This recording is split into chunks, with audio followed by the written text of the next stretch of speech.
Halo, assalamualaikum para pojok CPNS sekalian. Jumpa lagi di channel Kelas Ilmu. Pada video kali ini kita akan membahas mengenai latihan soal SKB CPNS khususnya untuk formasi pangan dan yang serumpun dengannya ya.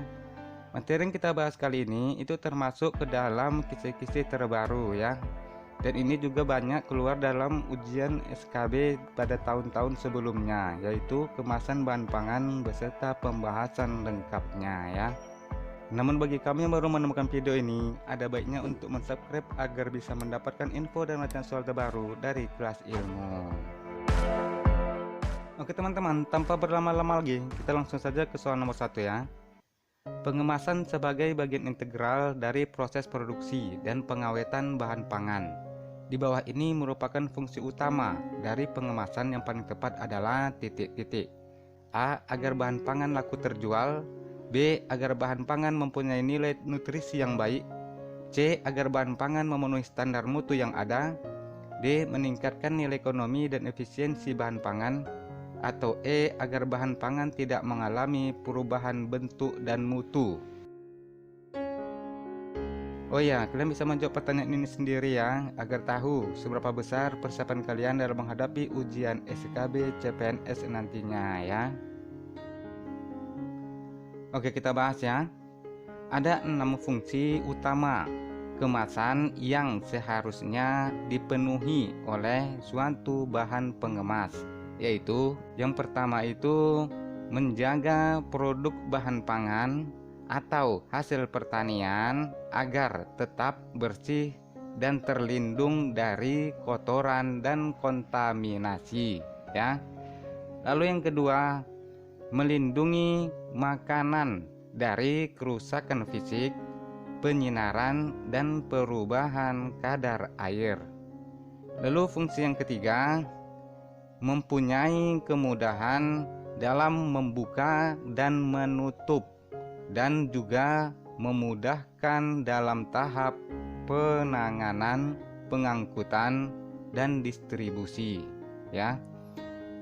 Fungsi yang keempat itu mempunyai fungsi yang baik, ekonomis, dan efisien, aman untuk lingkungan.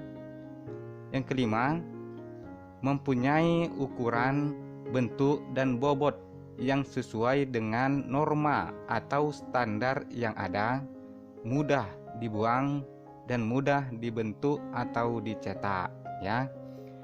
Lalu fungsi yang keenam yang terakhir itu menampilkan informasi, identifikasi, daya tarik dan penampilan yang jelas sehingga dapat membantu promosi atau penjualan ya. Itulah dia 6 fungsi utama kemasan yang seharusnya dipenuhi oleh suatu bahan pengemas ya. Kalau kita perhatikan dari opsi A sampai opsi E itu jawaban yang tepat itu yang ini ya. Yang D, meningkatkan nilai ekonomi dan efisien bahan pangan. Paham ya?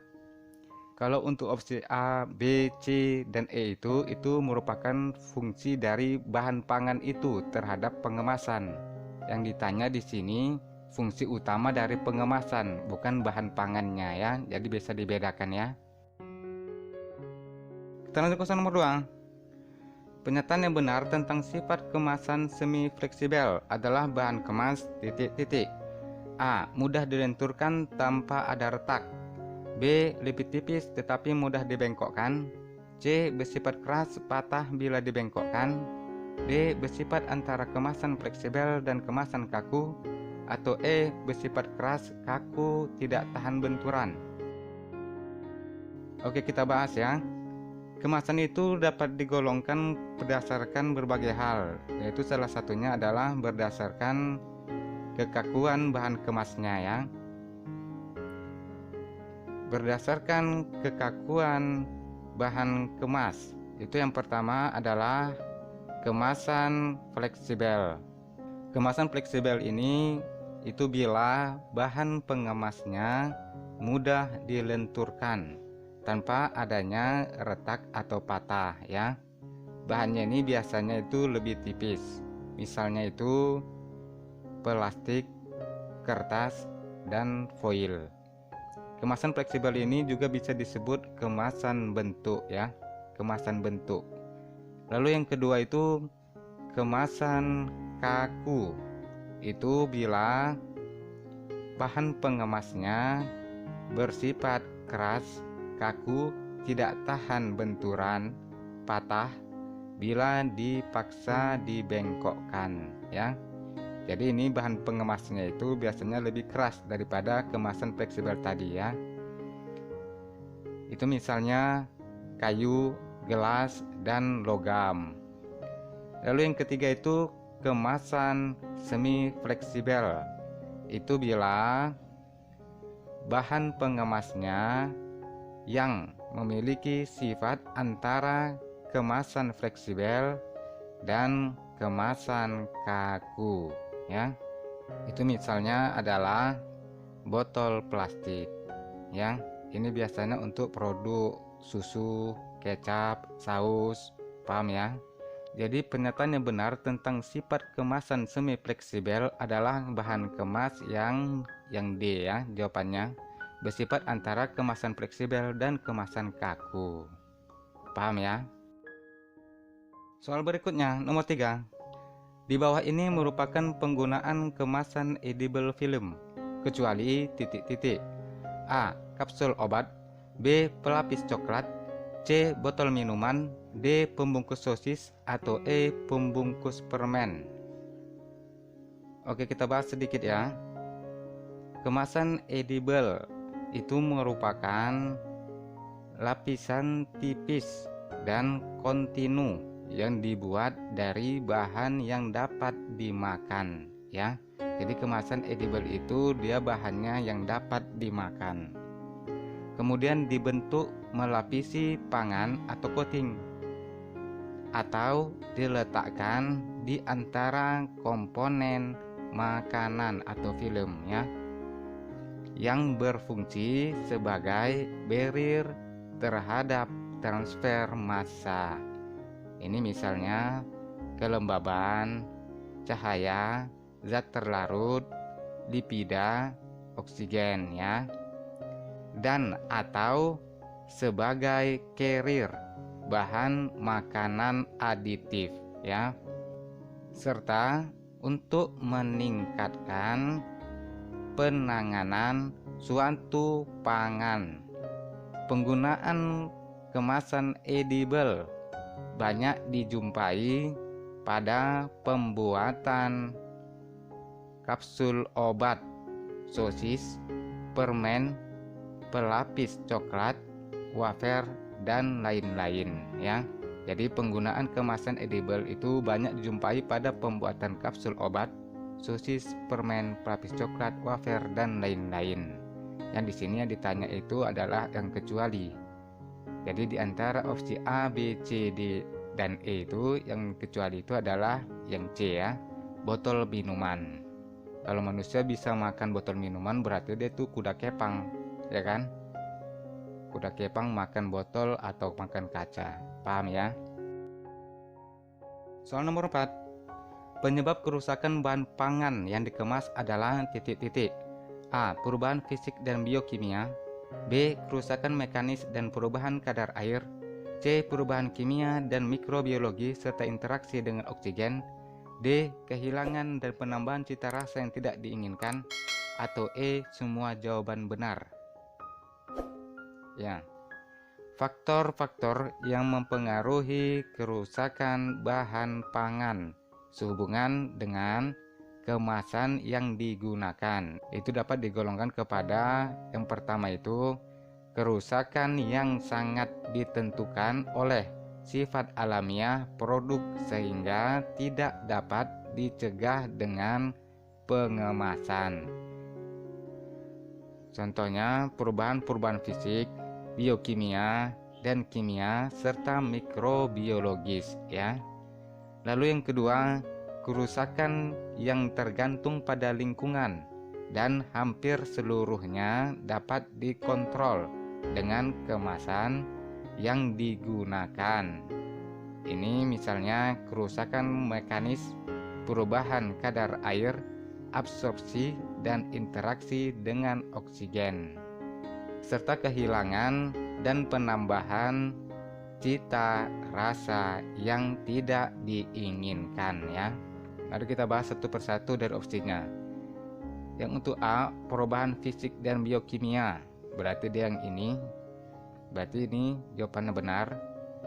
Lalu yang B, kerusakan mekanis dan perubahan kadar air, dia yang ini ya, berarti ini juga benar.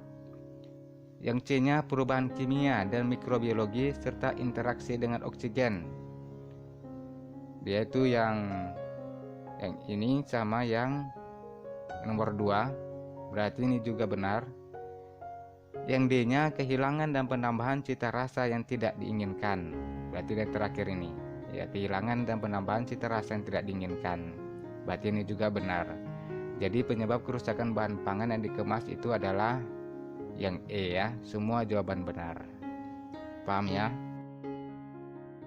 Soal nomor 5, dan termasuk pembagian kemasan berdasarkan frekuensi pemakaiannya adalah titik-titik.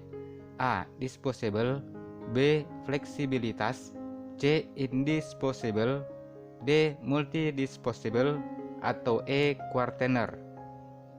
Kalau untuk opsi B ini fleksibilitas itu bukan ya, karena dia ini tadi berdasarkan kekakuan bahan kemasnya ya. Kita bahas ya.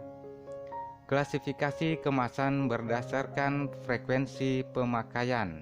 Itu yang pertama adalah kemasan sekali pakai atau disposable, yaitu kemasan yang langsung dibuang setelah 1 kali pakai ya. Itu misalnya adalah bungkus plastik untuk es ya. Lalu yang kedua, kemasan yang dapat dipakai berulang kali atau multi trip. Contohnya itu botol kecap. Lalu yang ketiga, kemasan yang tidak dibuang atau dikembalikan oleh konsumen atau semi disposable ya. Contohnya itu adalah kaleng susu ya. Jadi yang termasuk pembagian kemasan berdasarkan frekuensi pemakaiannya itu di antara yang 3 itu adalah kemasan sekali pakai atau disposable. Jadi jawabannya sini adalah yang A ya, disposable. Soal nomor 6, kemasan tahan cahaya sangat cocok untuk bahan pangan yang mengandung titik-titik. A. Susu, B. Lemak, C. Asinan, D. Protein, atau E. Manisan. Ya kita bahas ya. Klasifikasi kemasan berdasarkan sifat perlindungan terhadap lingkungan. Itu yang pertama, kemasan hermetis atau tahan uap dan gas ya. Yang kedua, kemasan tahan cahaya. Yang ketiga, kemasan tahan suhu tinggi. Nah, di sini kita mau membahas kemasan tahan cahaya yang ini ya. Kemasan tahan cahaya itu merupakan wadah yang tidak bersifat transparan. Itu contohnya adalah kemasan logam, kertas, dan foil ya. Botol atau wadah gelas dapat dibuat gelap ataupun keruh ya.